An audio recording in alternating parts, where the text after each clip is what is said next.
यहाँ कोनो काल्पनिक कोनो कपोल नहीं है। सुनल जाई रियली घटना बा नारी का जिंदगी का होए। कितना सुंदर भूमिका लाइन में कवि जी लिखने वाले कैसे मास्टर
बेटी बेबसी के बाजार में जब तो कोठे पर ठुमका लगाती है बेटी।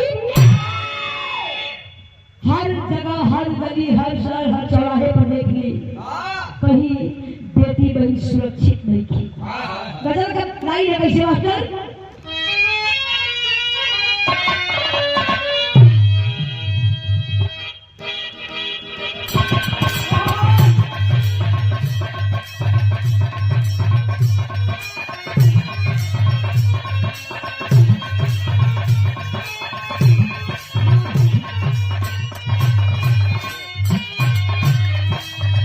गुरुजी गजल के लाइन में और आशी कहता कैसे नजर में साथी हंसी लगो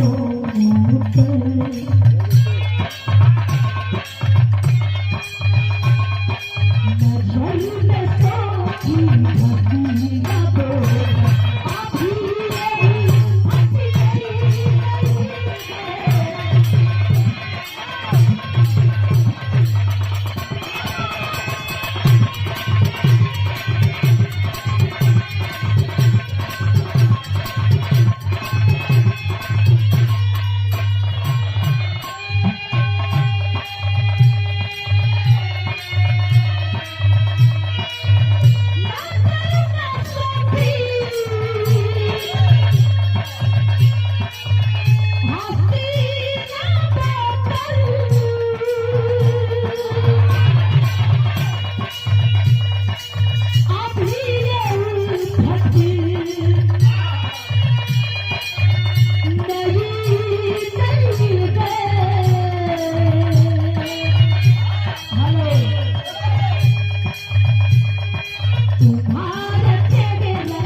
कितनी सुंदर भाव कवि लिखते हुए गजल के लाइन में कैसे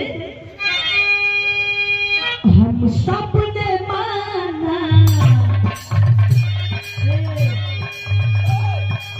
हम सपने माना इस बात करके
कहानी कैसन बा कहाँ के बा एकदम रियली घटना बा कोनो काल्पनिक नइखे ऐसे मास्टर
बेंगलोर शहर में एगो छोटा परिवार जेकर नाम माधव खत्री बतावल गई, दुल्हन के नाम मालती बतावल गई, मालिक के कहीं बेटवा देले बाड़न, बेटवा के नाम मोहन बतावल गई। मोहन वही बेंगलोर शहर में प्राइवेट कंपनी में काम करत रहलन। माई बाबू के लड़का बेटा वही प्राइवेट कंपनी में काम करे जीवन अपन व्यतीत करत बारो। धीरे धीरे समय बीतल, माई कल से अगर बबुआ के बियाह हो जाई, घर में दुल्हन आ जाई, जिंदगी बढ़िया से बीते लगी।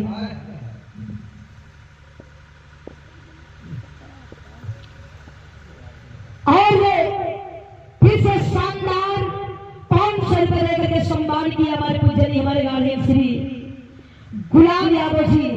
आपके चरणों में कोटि कोटि प्रणाम, नमस्ते प्रणाम बा। माई बाबू अपने बेटवा मोहन के बियाह मिलन एगो गरीब घर की लड़की है जोना के नाम सुषमा बतावल गई। सुषमा दुल्ही बन के घर ले आई है। अभी संध्या के मात्र 15 दिन बीतल, जोना कंपनी में मोहन काम करत रहलन, उहे कंपनी 1 महीना के लिए मुंबई भेज देलस। मोहन मुंबई गइलन ह। दुल्ही फोन करस साजी हमार जिंदगी कैसन बा, शादी के 15 दिन आ बीतल, आप मुंबई चल गई घरे पगली, 1 महीना खातिर नहीं बनी ले, 1 साल खातिर थोड़ी देखी आई है, मात्र 15 दिन खातिर आई बनी। बारे मोहन जोन 1 महीना के काम रहे ओके 15 दिन में खत्म कर देलन। दिन रात मेहनत कइलन हो, 15 दिन में कुल काम खत्म कर देलन। छुट्टी कितना दिन बचल? 15 दिन। राती के दुल्हन के लगे फोन करता हो, सुषमा रोवत पकड़ सब बती न सुने के बाद रुमा दूरे वाली मोहन का काहे रोवत बाड़ू, गीत आगे मास्टर गीत कवन बा।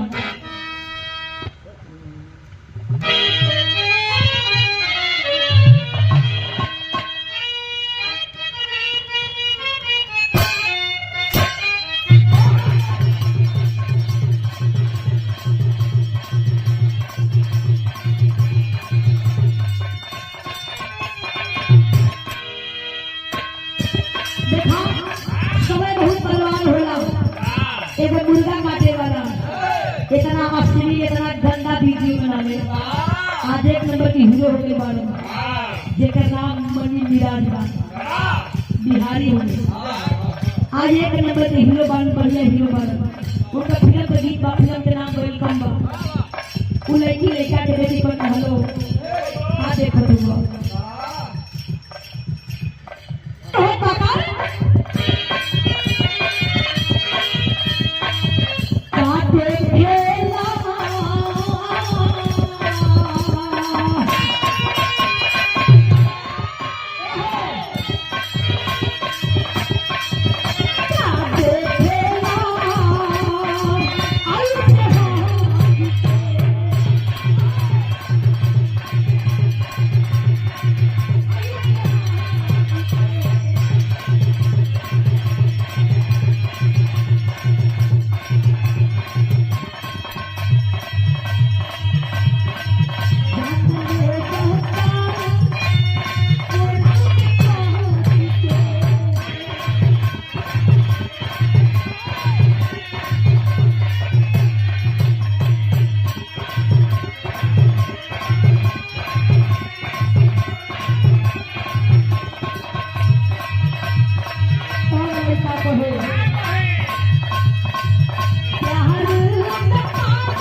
लेकिन मोहन के दुल्हन से डर काहे रोत बरू काहे चिंता करे बरू जल्दी ना आई हमार बतिया सुनो कौन है का काटे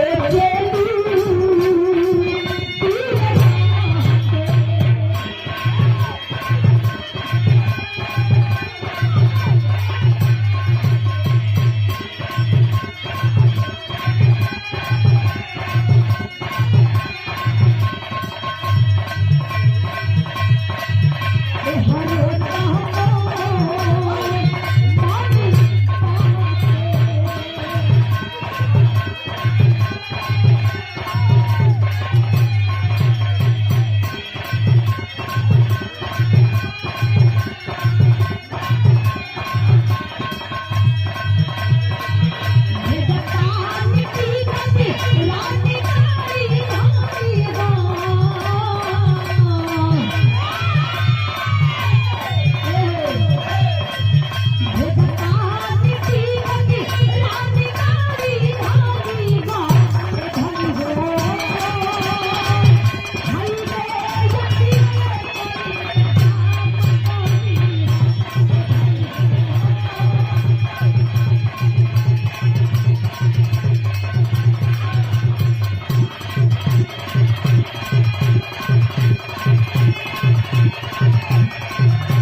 खुशखबरी ना सुन भी आपन मोबाइल चेक कर तेरी मोबाइल पे व्हाट्सएप पर हम ऑनलाइन टिकट भेजले बने काले तो के ट्रेन पकड़े बा मुंबई आवे बा हमन दोनों जना मियां बीबी तनी बन यही मुंबई में घूमल जाई कलस का मजाक करेली और की पहले फोन काट अपन मोबाइल चेक कर देखो के सही में टिकट भेज दे बाड़ इतनी खुश भई सुबह भई हां जाके अपने ससुर माधो खतर जी से लगल कि बाबू आपका बेटा हमको मुंबई बुलावत बाड़न परिवार लोग कर ले किया तू जा तोड़ के खुशी मोहन के खुशी बा बेटा आप रूप सजा के ससुरा के चलल हिया तो गौवा के लोग पहले होए भैया भले दान दहेज ना लेके आई लेकिन कितनी सुंदर भाई भले गरीब भर के हम तेरी भाव कैसे मास्टर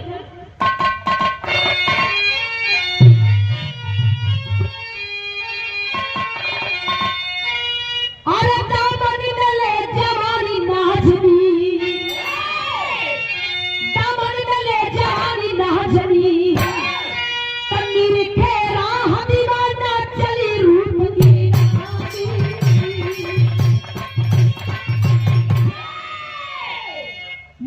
अपने दुल्हन सिमरन के सुषमा ट्रेन में अच्छा से बैठी सावधान होके ले गए माधव खत्री अपने बहू को छोड़ने स्टेशन पर। गाड़ी आई, गाड़ी पे बैठौलन हो, सीट पर बैठौलन हो, सुषमा चलन हिया, मन में लाख सपना सजा के चलन हिया। और उसकी पहली बार तो मुंबई जात पर विदेशिया के भाव हो कैसे मास्टर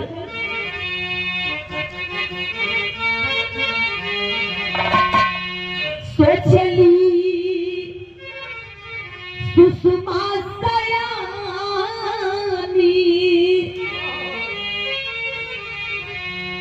मुंबई में दोनों प्राणी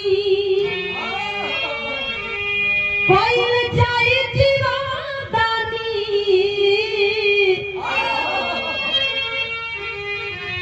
माई के दर्शनवा अपने सीट पर बैठ के सोचत है मोबाइल चलावत बकल सी जाई तो पहला काम ये करब अपने सैया के साथे सुने है बिरार में माई जीवदानी को बहुत ऊंचे को स्थान बा जाए के दर्शन करो अपने सैया के साथे। गाड़ी कुछ दूर बढ़ल आप पर मोबाइल चलावत या मुस्कुरात कभी कभी आदमी अपने आप से भी बात करेला मुस्कुरात लिया अपने आप कभी कभी सोचते हैं जाई कब पहुंच न जाई। एक स्टेशन से एक नौजवान बहुत खूबसूरत चढ़ा, सामने वाली सीट उसी ही बोगी में चढ़ा, सामने वाली सीट उस नौजवान का था। अपने सीट पर बैठ गया, कुछ दूर जाते जाते कहा मैडम हेलो आपको कहाँ जाना है, कहाँ तक जाएंगे? कल सर हमें मुंबई तक जाना है, कल हमें भी मुंबई तक जाना है। अब बात विचार हुए लागल एक बार कैसे होवे लागल बात फिर विश्वासघात भइल बेहोशी के दवाई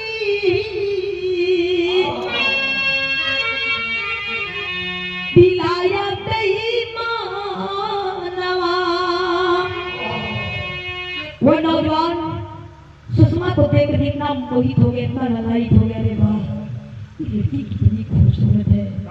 कुछ दूर जाते जाते इतना व्यवहार इतना परिचय कर लिया जना कि अब एक के घर से आवत बड़न कहा कि मैडम आपको चाय पीना है?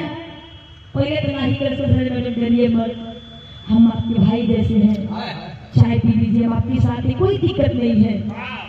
सुषमा पर विश्वास पर चाय पी लेना, एक बार नहीं कई बार चाय पिलाया। कुछ दूर जाते जाते सुषमा को आखिरी बार चाय पिलाया। उस चाय में नशे की गोली डाल दिया। सुषमा उसके विश्वास पर चाय पी करके सो गई। उसको पता नहीं चला कब सुषमा बेहोश हो गई, लेकिन पपिया तेजस गणतव्य स्टेशन से और पहले उतारी दिहलस कोहे टैक्सी वाला से हई बीमारी मोर जनानवा। मुंबई से पहले वो व्यक्ति और नौजवान सुषमा को बेहोशी हालत में लेकर गुजर गया और टैक्सी बुक किया। टैक्सी वाले से कहा कि हेलो है भैया, ये मेरी घर पत्नी है, इसका तबीयत ठीक नहीं, इसका इलाज कराना है। अपनी गोदी में बिठा, गोदी में लेटा करके उस ऑटो में उस टैक्सी में बैठ गया और लेके कहा गई था। सुषमा के पर्स में से मोबाइल निकाल करके सिम तोड़ के फेंक दिया, मोबाइल स्विच ऑफ कर दिया और लेके कहा गई बा इधर मोहन अपने मोबाइल में ट्रेन की लोकेशन देखत बा, हमार सुषमा सुरक्षित हिया। कब ट्रेन आई खुला स्टेशन ओकर रिसीव करब, अपने मन में सोचत बा नहैया डोजर तैयार भई, एकदम क्रीम उरीम लगा के फेस वॉश करके चलत बस देखे जाता। कितना दिन के बाद अब सुषमा आवत हिया, जनात बा कि कई साल के बाद देखे जात बनी। स्टेशन पे पहुंच गई, आपने मोबाइल में ट्रेन की लोकेशन देखत बा, लेकिन ये पपिया कहाँ लेके गई? कैसे गीत लागल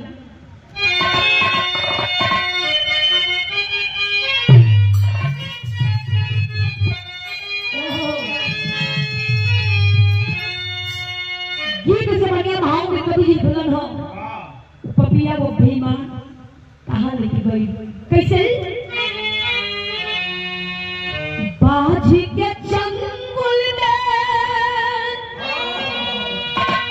और फसली चिड़ैया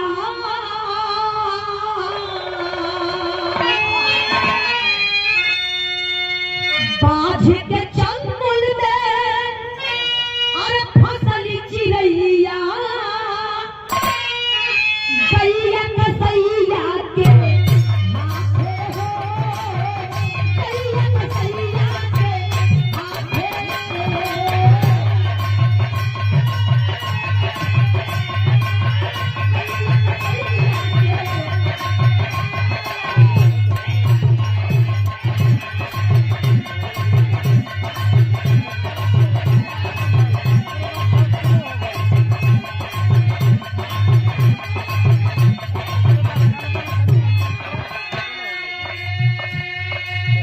कहाँ लेके गई हो भैया इधर बहुत बेसब्री से दुल्हन की इंतजार करता लेकिन पपिया कहाँ लेके गई कैसे दोस्तिया के घरे में जा 40,000 में लेकर गया एक शहर में बहुत बड़ा कोठा उस कोठे की मालिक जिसका नाम चंपाबाई बताया गया चंपाबाई के कोठे पर ले गया मात्र 40,000 में सुषमा को चंपाबाई हवाले कर दिया वो कोठे का दलाल पैसा लेकर के निकल गया और चंपाबाई कैलेस का सुषमा को लगाई चंपा से हत्या पे पार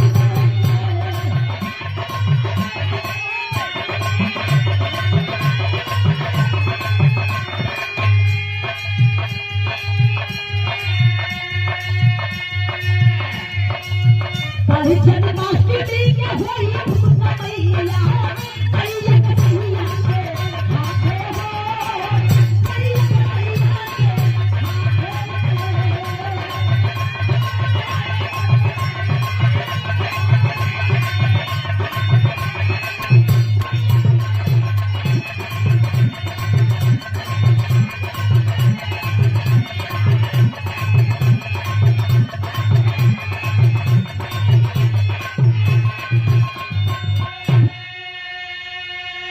के भैया सुषमा को ले जाकर चंपाबाई के कोठे पर छोड़ दिया और यहाँ देखी यहाँ ट्रेन जाकर कुरला स्टेशन पर लगल एकदम दौड़ते भागत सुषमा के बोगी के पास मोहन गया और कहा कि सुषमा किधर है सुषमा तेरा मोबाइल स्विच ऑफ है सुषमा तो किधर है मैं आ गया सुषमा एकदम बावला बन के हर बोगी में ढूंढत बा ओकर स्ट्रीट के पास गए हो सके सुषमा कई दूसरा बोगी में चल गई होके गई पूरी बोगी में बावला बन के ढूंढा रोबोट बा तो सवाल सुषमा बा मैं नहीं कभी सोचा था कि तुम मेरे प्यार का सजा इतना बड़ा देगी आज सुषमा मौका का फायदा उठा करके दूसरे संग फरार हो गई ओके वजह से गलतफहमी हो गई कि सुषमा बहुत गरीबे घर के ना ओकर बुद्धि कितना ऊ दूसरा के संग भागे हमें धोखा देके रोज बा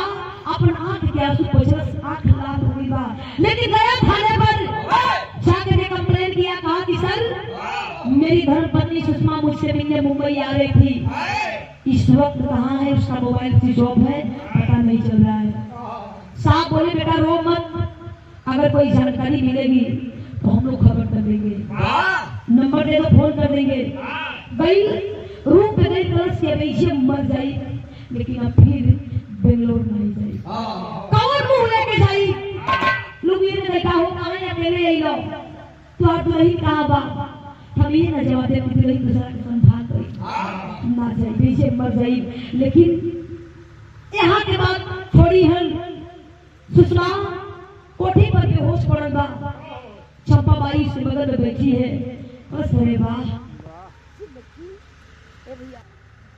सुषमा को देख करके वो चंपाबाई कहती लड़की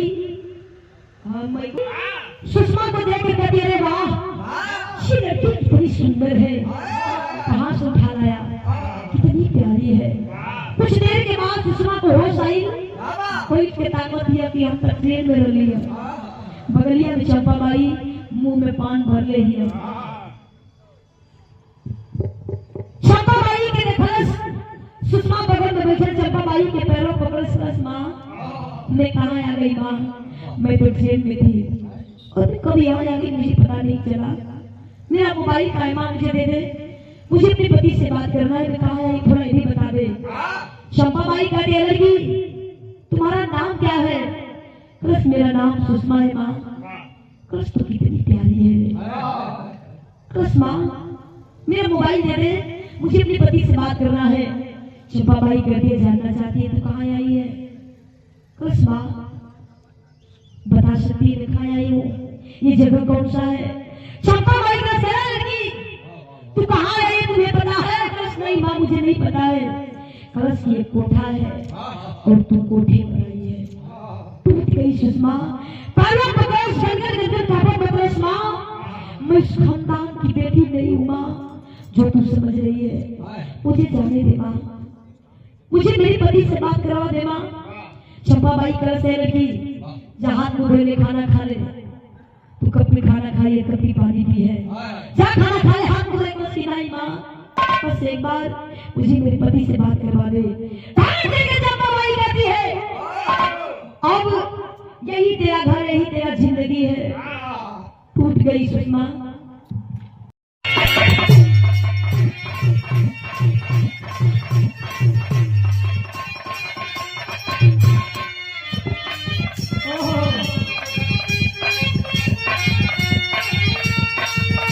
गुरु जी की आंखें बचने के लिए हमारी कोशिश करना कि गुरु जी से कुछ करी लेकिन हमारी कोशिश रहेगा हमारी कोशिश रहेगा कौन भल जाई अपने ननद से कहत है का कहे मास्टर आपुरी में दसल पिया नगिनिया हो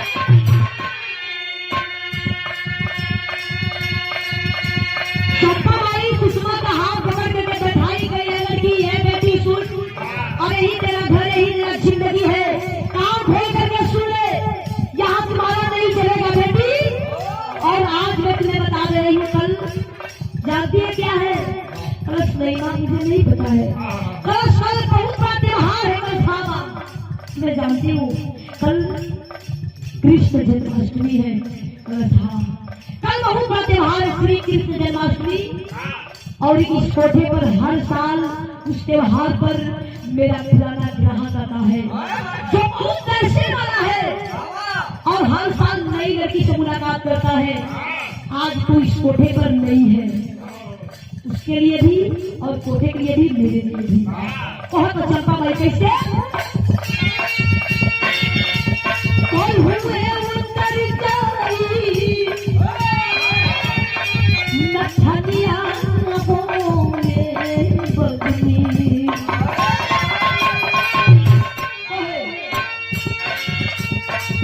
कौन हुए उत्तर जाई नथनिया बोले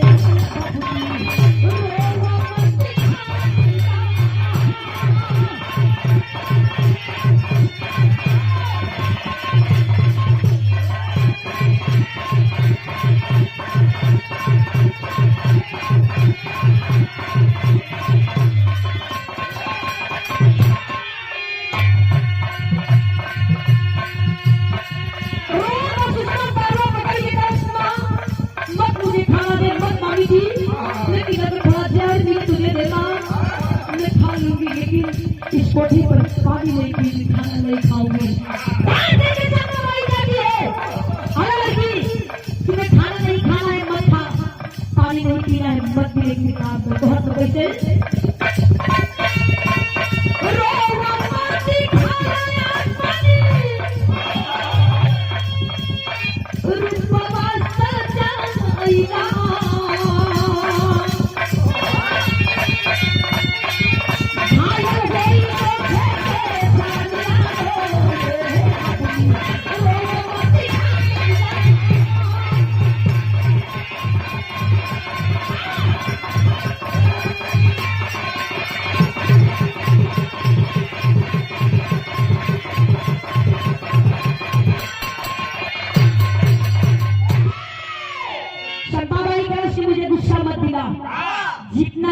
सवारी उठना तो जाकर कर कृष्णा मर जाए लेकिन हम एक कोठा पर एगो अन्न ना खाई। चंपाबाई करती है, छापर मारती है, छोटा घसीटती है, डरावट पर धमकावट पर, लेकिन सुषमा कलश की नामा मेरे साथ अन्याय मत कर। कितना पैसा तुम्हें चाहिए मेरी बात होगी माँ, लेकिन एक बार मुझे मेरे पति से बात करवा दे माँ। कोई कोठे पर चंपाबाई कहती है सुन मेरे पास टाइम नहीं है, और जहाँ हाथ मुँह नहीं खाना है मत खा, जाकर के तैयार हो जा। इतना गंदा इतना अश्लील कपड़ा दिया गया कोठी पर सुषमा को पहनने के लिए। डर के मारे सुषमा गंदा अश्लील कपड़ा पहन के एगो कोने में बैठ के हुआ था। चंपाबाई कलश कल मेरा ग्राहक रात को आएगा करीब 8:30-9 बजे तक, रोना मत, उससे निराश मत करना, अभी ही तेरा घर है, तुम्हें भी पैसा मिलेगा हमें भी पैसा मिलेगा। चंपाबाई की कोठी पर सुषमा लाचार बा, दिनवा बीत गई, रात भई, रतियों बीतल, फिर दिन भई। जब सवेरा भई, श्री कृष्ण जन्माष्टमी, जब लोग जय जयकार लगावे लगे भगवान कन्हैया की जय, कोई भजन गावत था, कोई कीर्तन गावत था, लेकिन कोठी पर लाचार सुषमा हुआ था। कलश का मालिक तू द्रौपदी के लाज बचा सके मालिक। देखा ये कोठे पर एगो बहन के, एगो बिटिया के, एगो पत्नी के तू लाज ना बचा सकेला। कोठे पर बहुत सुषमा कोने में बैठ के दिनवा बीत गई, जस रतिया होता, सुषमा गनगन का पक्का कि आज हम केकर शिकार बनी। पापड़ से भाव कैसे बात कर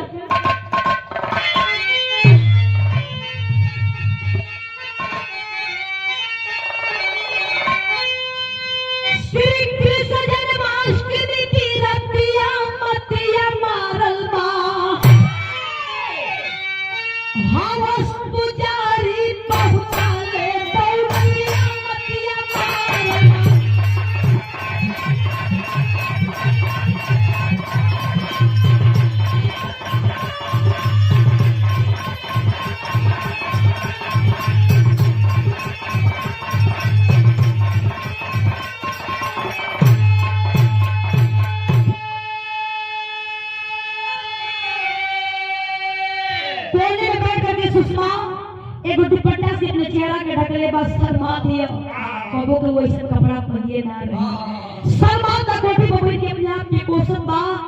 रात 9 बजे रात के उसी कोठे पर फोर व्हीलर गाड़ी से बहुत बड़ा अमीर व्यक्ति आया, सूटकेस में पैसा लेकर गया कोठे के अंदर, ले जाकर के चंपाबाई को दे दिया, कहा कि इसने बहुत सारा पैसा निकाल ले।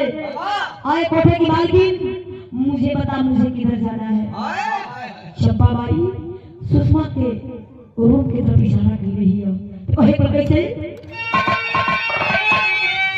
सुषमा की कोठरी के अंदर पिया परिवेश से नारी हो, पर्दे के आड़े से सुषमा ग्राहक को निगारी हो। भैया कोने में बैठ के सुषमा अपने चेहरा के ढकले बाद नौजवान एकदम हंसते मुस्कुराते एकदम मूड मिजाज में चल सीढ़ी से गई, सुषमा के रूम में गया और जाकर के अंदर से दरवाजा बंद कर लिया, बेड पर बैठ गया। देखा कि लड़की नीचे कोने में बैठी है। हाँ हेलो है रानी, तू नीचे बैठी है, अच्छा नहीं लग रहा है, तुम्हारा जगह वहां नहीं है, मेरे पास है, बेड पर आकर बैठ जा। सुषमा वही कोनों में बैठ के खा दिया। कल सुनाई नहीं दे रहा है, तुझे नहीं पता है आज तुम्हारे साथ में रात बिताने के लिए कितना पैसा दिया उस कोठे पर। अगर तुम्हें भी पैसा चाहिए तो बोल, तुम्हें भी पैसा दूंगा। आजा बेड पर बैठ जा, तू कितनी प्यारी लग रही है, ये जो तू कपड़ा पहनी है ना कितनी सुंदर लग रही है। आजा आजा बेड पर बैठ जा। सुषमा मुड़ी दावत का जवाब दिया, क्या लड़की अगर तू नहीं मानेगी ना तुम्हारे साथ मैं जबरदस्ती करूंगा, मजबूर मत कर। जान सुषमा कि आज एक कोठा पर हमारी इज्जत ना बची, धीरे धीरे गई, धीरे धीरे गई। पैरों पर कल्ला से बेड पर बैठा है नौजवान, नीचे पैर पकड़ ले बा, कहा मेरा पैर मत पकड़, तेरा जगह यहाँ नहीं है, आजा पेट पर आजा। और ये दुपट्टा हटा दे, अपने चेहरा के ढक ले बा, पैरों पकड़ कर कैसा हो आप जो बहुत बनी मुहे करबो साहब, हमें एक बार मौका दे हमारी बात सुने खातिर, हम का कॉल जात बानी, बस मेरे पास वक्त नहीं है, मेरा मूड खराब मत कर, तू उतना ही कर, तुम्हें उतना ही करना है जितना मैं कर रहा हूँ। तो साहब हम मना ना करो, आप जो इच्छा करो, लेकिन हम बतिया सुन निकल। हाँ बोल क्या कहना चाहती है? वही कोठा पर पैरा पकड़ के रोत बा, होती कैसी आघात के भाव हो।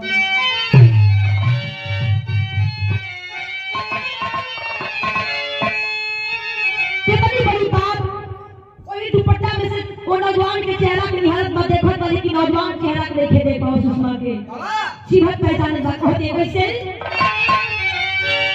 अरे लाठी बंधा के भैया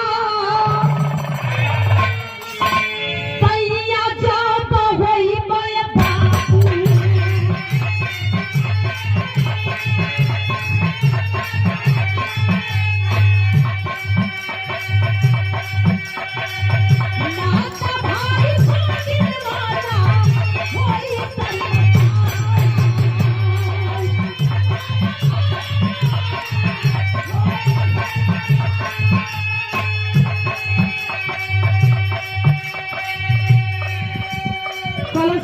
बाबू, जैसे बातें कर रही है, ना मैं तेरा भाई ना तू मेरी बहन है, और मेरा रिश्ता निभाने नहीं आया हूँ, ये तुम्हारा भूल है।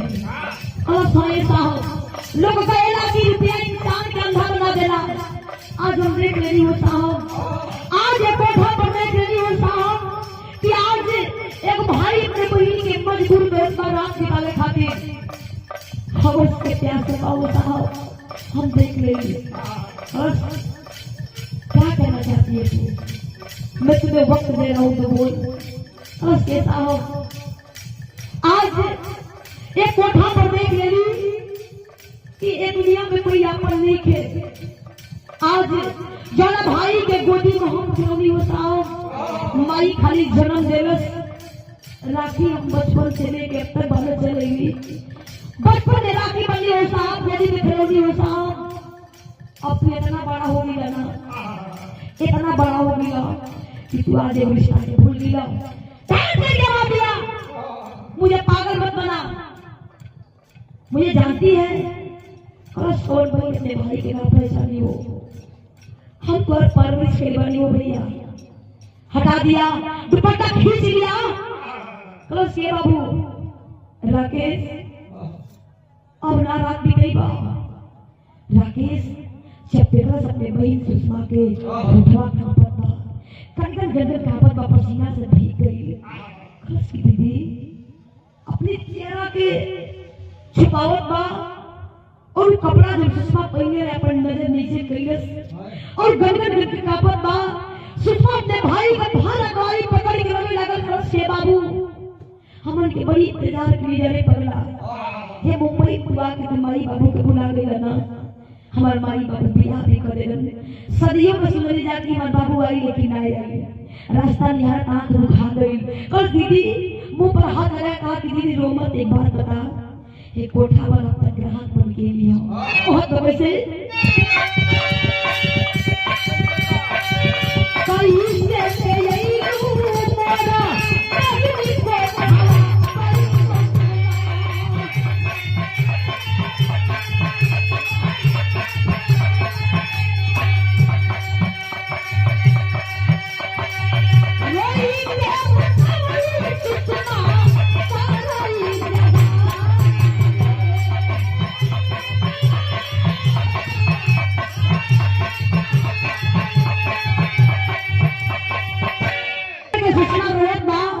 अपने बहन के मुंह पर हाथ लगाया। राकेश कहा कि दीदी रो मत, अगर इस कोठे पर कोई जान जाएगा कि हम दोनों भाई बहन हैं, हम लोग बाहर नहीं जा पाएंगे, दीदी हमें जाए दे। बस बाबू एक बार अपने जीजा सबसे बात करा दो, चलत बड़ा माई बाबू मत बियाह केलन, यही मुंबई में तुम्हारा जीजा रहेलन, हमें टिकट मिलेलन, हम मुंबई जा रहे हो बाबू ट्रेन से, तोरे जैसे भाई मिलल, वो इतना विश्वास दिला देलस, विश्वास करी बाबू हमके कई बार चाय पियलस, हम ना जाने कब बेहोश हो गई ना के कोठा पर पहुंचा देलस। कह दीदी ओ मत चिंता मत कर, तो भाई बाना भले हमार जान चल जाई लेकिन कोठा पर एक मिनट तो रही ना दे। अपन आंख के आंसू पोंछलस, जब कोठा से बाहर जाए लगा तो सुषमा कलश के बाबू बस एक बार अपने जीजा सबसे बात करा दो। राकेश नंबर लेकर के तुरंत मोहन के पास फोन लगाया। सुषमा खाली एक बार हेलो बोलस, मोहन आवाज पहचान गया और गाली लागत देवे को सारे बदतमीज, तू आज मुझसे बात कर रही है, तू मुझसे बात करने के लायक है, मैं तुझे भूल गया और आज मैं भेंट मत करना। सुषमा घर से अब हम कहाँ जाई हो भैया, अब कहाँ जाई, कौन मुंह लेके जाई। कर दीदी चिंता मत कर, हम मानी ना जाए लगा कोठा। सुषमा घर से बाबू कुछ मत दिया भैया हमें, लेकिन कोठा से बाहर निकाल दिया भैया। राकेश भाई तुरंत निकल के एकदम हंसते आई, कोठे की बात जान गई कि मेरा ग्राहक एकदम खुश हो गया। कोठे सुंदर के गया, अपनी गाड़ी में बैठा और गया कहाँ, मोहन के पास सारी बात बतौलन। हाँ मोहन से कहलन की कोठा हमार दीदी बा, हम ओकर भाई बानी, हमार बहिन बा। मोहन तुरंत लेके राकेश के गेलन थाने पर, पहले से कंप्लेन भइले रहे, जाके दरोगा सारी बात बतौलन। हाँ दरोगा जी अपन दल बल लेके कोठा गइलन, जब कोठा में छापा पड़ल सुषमा देखलस कि अचानक होक आ गई, लोग इधर उधर भागत बा। देखलस खिड़की से अपने भाई राकेश के, अपने पति मोहन के, वो कहिया के खाना खइले बा, कहिया के पानी पिए बा, नहीं में जान नहीं थे, लेकिन कहल जाला हो भैया अपने लोगन के देखला के बाद याद आ जाला, जोश आ जाला। सुषमा वही कोठा पर से खिड़की से देखलस अपने भाई राकेश, अपने पति मोहन के, वही सीढ़ी पर से दौड़त भागल, एकदम पगली के रूप बनौली बा, पगलिया के रूप बना के दौड़त आई। भाग एकवारी अपने पति मोहन की पकड़ के रोवे लागल, जना की मर जाई। पति पत्नी के प्यार देख के लोगों के कलेजा फटत बा। कल सुषमा मैं नहीं जानता था, सुषमा तू यहाँ है, कल सीधा दी सब के लेके चली, अभी जाइए एक मिनट ना रुको, जाइए अपने घरे लेके चली, हमें मुंबई नहीं ले जाएंगे। राकेश बस गाँव कहाँ जाई, हम ना जाई, मर जाई, कवर मुंह लेके हम जाए लोग ये कहीं कार्यशाला। तू का बात करबे, तू कैसे भाई बाड़े रे कि अपनी बहन के साथ रात बितावे खातिर कोठा पर जिद करत रहे। हमार मर गई बढ़िया बा, लेकिन ना मोह दिखावे नहीं बनी। सुषमा गणेश बाबू, हे राकेश तू रोन बड़ा भैया, आज ये कोठा पर तू मेरे खातिर भगवान कन्हैया जी से कम नहीं कहूँ बाबू, एक कोठा पर बहुत गुहार लगौनी। सुषमा घर का खड़ी लाई में कैसे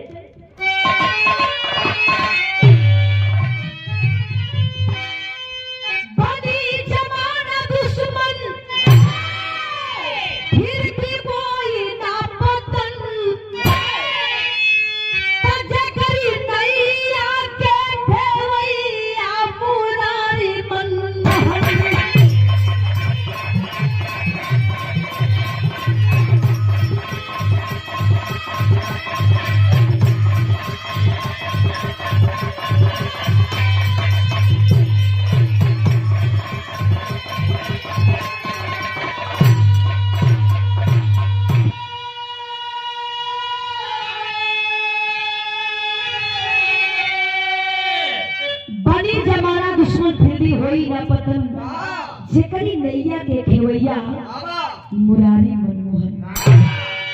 सुषमा दास बाबू होनी का के टाल सकेला, जो किस्मत में तकदीर में लिखाई बहुत हो के रही। और सी बाबू आज एक कोठा पर तू ना आई होता, तो आज एक कोठा पर हम दूसरा के शिकार बन होते। आज ऐसा जगह मुलाकात भई बाबू, अगर आज एक कोठा पर ना आई होती, तू ना आई होता, आज मुलाकात ना भले तो भाई की ना बोले होती। रोवत बा कल से बाबू, कॉलेज के दुनिया में के आपन बा के पराया बा, के कहीं पर कोई विश्वास करे। आज जेल में वो नौजवान पर हम विश्वास ना करे होती, चाय ना पिए होती, आज हम कोठा बनाई होती। अगर कोठा बनाई होती बाबू, तो शायद हमार तुहार मुलाकात ना भइल हो तो होनी के टार सकेला जौन लिखल बा हो के रही। आखिरी भाव में कैसे